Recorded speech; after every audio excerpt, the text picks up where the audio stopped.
Welcome to The Explainer. Whether you're in your 20s or your 60s, we are all on the exact same journey, getting older. So today we're going to break down what that really means. We'll use some key insights from psychology to understand all the stages, the challenges, and, the surprising wisdom that comes with a lifetime of experience. All right, let's jump in. Here's our roadmap for today.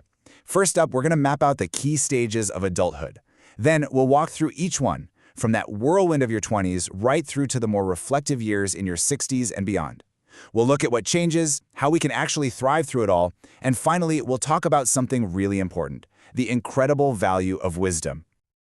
Look, we all think about getting older. It's the one path that every single one of us shares. So let's start with a question that really gets to the heart of it all. Now, seriously, just take a second. When you hear the word aging, what's the very first picture that pops into your head? For a lot of us, our minds tend to jump to some very specific and often pretty limiting ideas. This right here, this pretty much captures our go-to assumptions, doesn't it? Things like being forgetful, maybe poor health, and being dependent on others. But then you also see things like stability and responsibility. See, the thing is, these are just stereotypes. The real story of getting older is so much richer and way more complex than these simple labels. So to get that richer story, let's see how psychologists map it out. They basically see adult life in three main stages: young adulthood in your 20s and 30s, middle adulthood through your 40s and 50s, and then later adulthood from your 60s and beyond. And each one has its own unique goals, its own challenges, and its own big wins. So let's dive right into that first stage, those foundational and, let's be honest, often pretty intense years of young adulthood.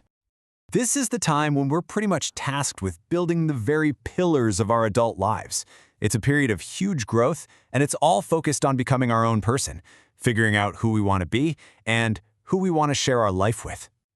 When you boil it down, this entire period is defined by a series of major life choices. It's about trying to lock in a career, maybe starting a family, and finally getting that true financial and emotional independence.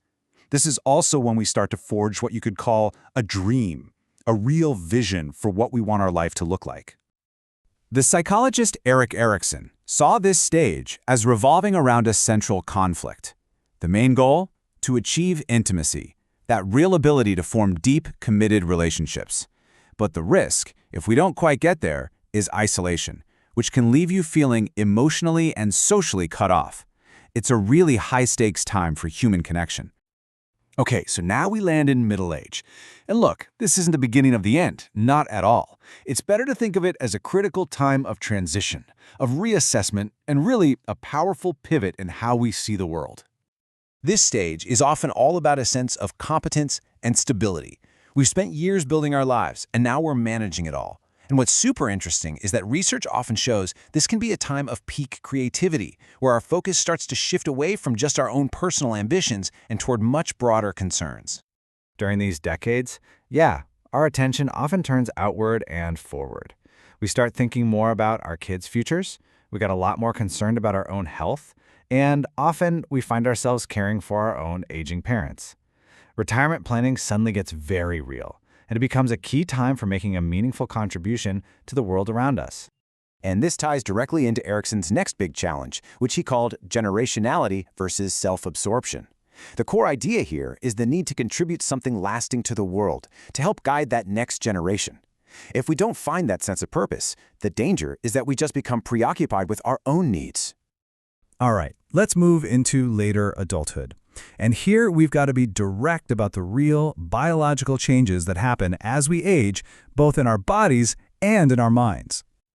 This number is pretty striking. After you hit about age 30, the functional ability of most of our body's organs starts to decline by about 0.8 to 1% every single year. Now, this is a normal part of aging, but it's also hugely influenced by our lifestyle, our stress levels, and our nutrition. So these physical changes show up in two main ways.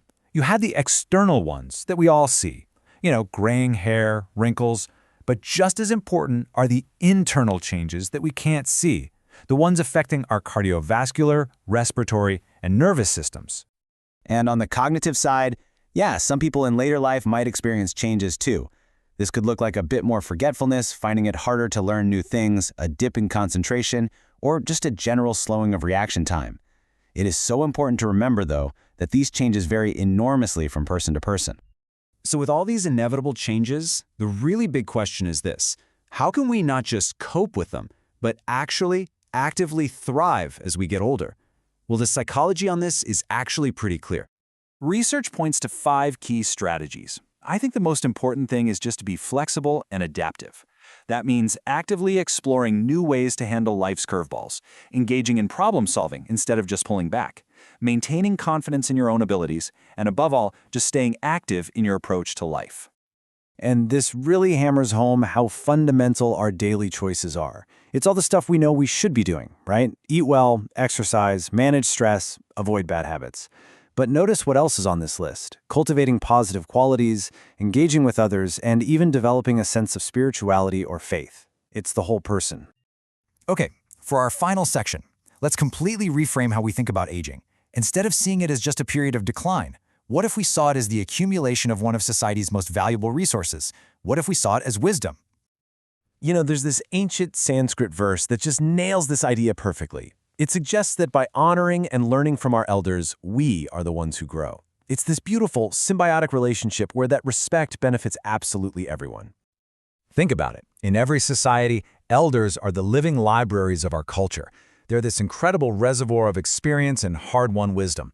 They're the ones who pass down the stories, the traditions, and the values, connecting our past to our future and enriching not just their own families, but the entire community. So the takeaway here is really simple. By valuing our elders, we all get access to that incredible reservoir of wisdom.